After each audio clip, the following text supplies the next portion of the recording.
Disclaimer: all components presented in this tutorial, including the graphics of the material, text, miniatures, and design of the cards, represents an alpha test version of the game. This tutorial demonstrates the starter campaign in Sheol's history with the aim of introducing the game mechanics, step by step, through a condensed version of the gameplay. This does not reflect the full range of possibility available to players during a normal game. What's up, Trailblazers of the Unknown? I'm Gabriele. And I am Mirko, and welcome to the Sheol second gameplay tutorial. It's been a while since our last tutorial, but we are back! Thanks for all your comments and views on our last tutorial. We really appreciate your interest. In the previous tutorial we showed some basic game dynamics, such as exploration, construction and revelation. Today we'll see how light shield cards work, looking at how they can boost and influence the character's possibilities and actions. We'll also look at how your supply of Umbra can be used, as well as some dynamics related to the citadel. In this mission we'll focus completely on the gameplay and the objective of the mission. We won't get into as many of the narrative aspects that we already discussed on the previous tutorial. Okay, today's mission is called... For this tutorial, we've prepared some elements on the dashboard starting from the mission setup that we discussed in Tutorial 1. In the center you can see that the two characters we will use, the Pioneer and the Maenad, are placed in the Citadel. Around us we have some lands, 2 discovered lands occupied by some shadows, and 2 fluctuation points, which, as you may remember, represent shadows not yet discovered. Next to the dashboard are the objects of the shop that the characters can buy using available Umbra, as well as a numbered bar with an indicator. This shows the prosperity points of the Citadel, which represent its level of looks. In each mission, the Citadel starts with a predetermined level of prosperity, in our case, 4. This level can be increased by connecting discovered lands to the Citadel, while it decreases if the lands are disconnected, if it's occupied by 4 shadows, or if shadows, revealed or not, directly attack the Citadel. If prosperity reaches 0, the mission has failed for all players. Returning to the main bridge, as you may have noticed, the shadows on the land are revealed, and one of the lands also contains 4 shadows. Normally each square can accommodate only one element, such as a character, a fluctuation point, or a shadow, while the lands act as large squares and can accommodate up to 4 elements. As we will see in more detail in the next tutorial, which will deal with the phase of the shadows and their movements, when a fluctuation point enters a revealed land, it also reveals itself, turning into a shadow. Revelation, therefore, is free, but the downside is that if the revealed land is occupied by 4 shadows, i.e. the maximum capacity, the Citadel loses the prosperity gained, just as if the connection were lost. If instead a fluctuation point enters an unrevealed land, that fluctuation point remains not revealed. Objective: eliminate all shadows in the field, and not allow the prosperity points of the Citadel to reach 0. We begin the player phase with the Pioneer. As we saw in the previous tutorial, each player has a player board, a looks gauge, and 3 actions per turn. Each character starts the mission with a small amount of Umbra, 3 in this case, that can be used to purchase items in the shop. Additionally, in this tutorial, each character has a pack of 15 action cards, called light shield cards. At the start of each turn, each player must draw a number of light shields equal to the value shown on his board.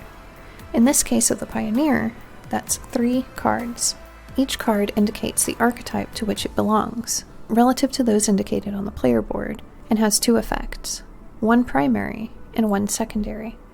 The primary effect is always either an action or a change to an action. The secondary one is, instead, a discount in looks for the predefined actions indicated on the character board. Then there are special cards that have only one particularly powerful effect. The use of a card is a free action unless otherwise specified. Let's take a look now at how those effects can be used in the game. With the first action at his disposal, the Pioneer decides to carry out a construction action. Normally it would pay 1 looks, as written on the player board, but using the Trailblazer of the Unknown card and placing it in the discard pile, this cost is reduced to 0. Making the most of available modifications and actions is one of Sheol's key concepts, and is crucial to the success of missions, because remember, the looks points also represent the life points of your character.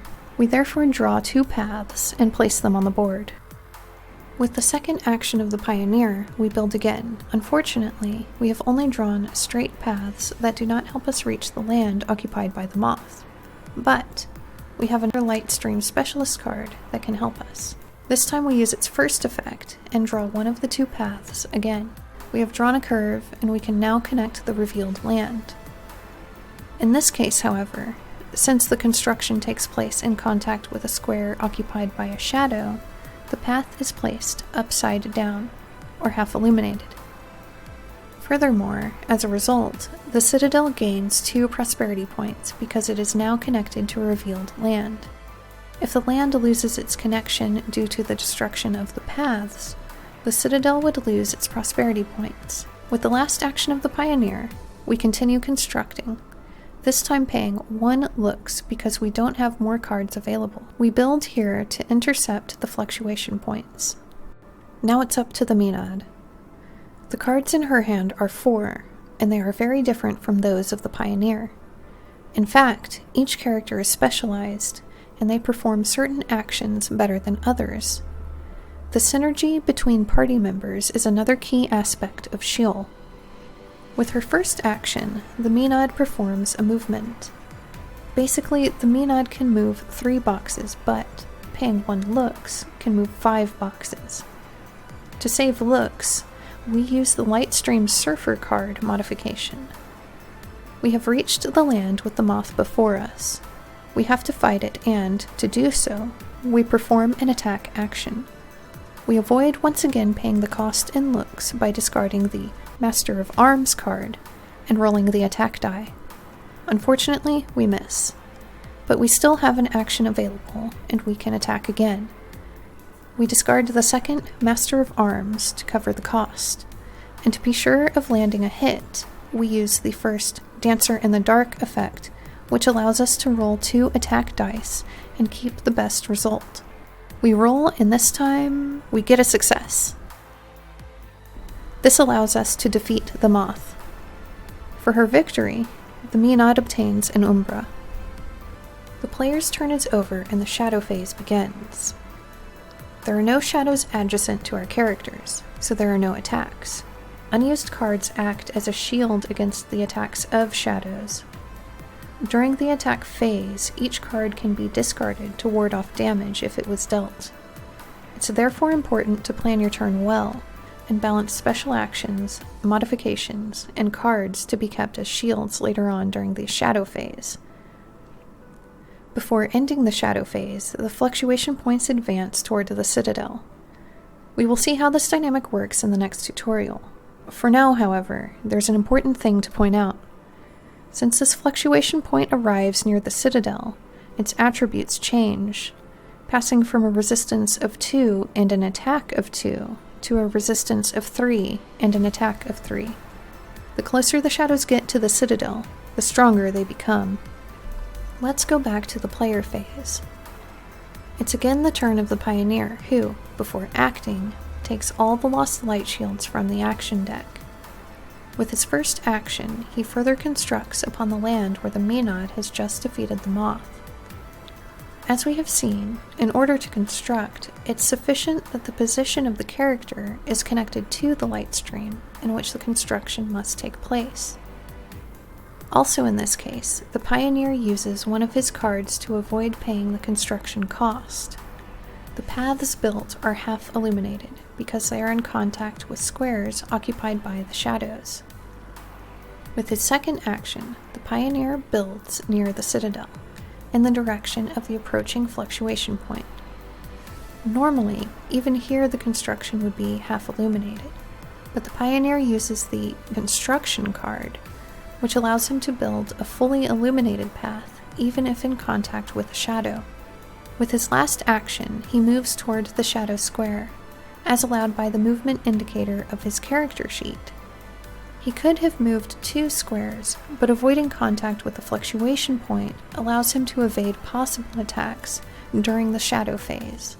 Back to the Menad who, with her first action, pays 1 lux and extracts 3 umbra from the land on which she's located. We place an exhaust marker on the land because we have extracted from it. Now she has 7 umbra available and can use an action to make a purchase in the store. The store is located at the side of the game board and offers a series of useful objects available to the characters. The objects are divided into categories. In this mission, the objects under the vial category and the consumable weapons category are available. To make a purchase, a character must be connected to the citadel via the light stream and, clearly, must have enough umbra to afford the objects. Since the objective of the Menad is to eliminate the shadows in the occupied land, we decide to buy an L grenade from the shop, paying 5 umbra. The L grenade is a lux grenade that allows you to eliminate groups of shadows. At the top we find, starting from the left, the level of the object, the cost in umbra, and the type, while below we have the cost in lux and the range, the area of effect, and the damage. The marker with the umbra crossed out means that we will not gain umbra by destroying the shadows with the grenade. The object is added to the hand, and we can use it at any time as a free action unless otherwise specified.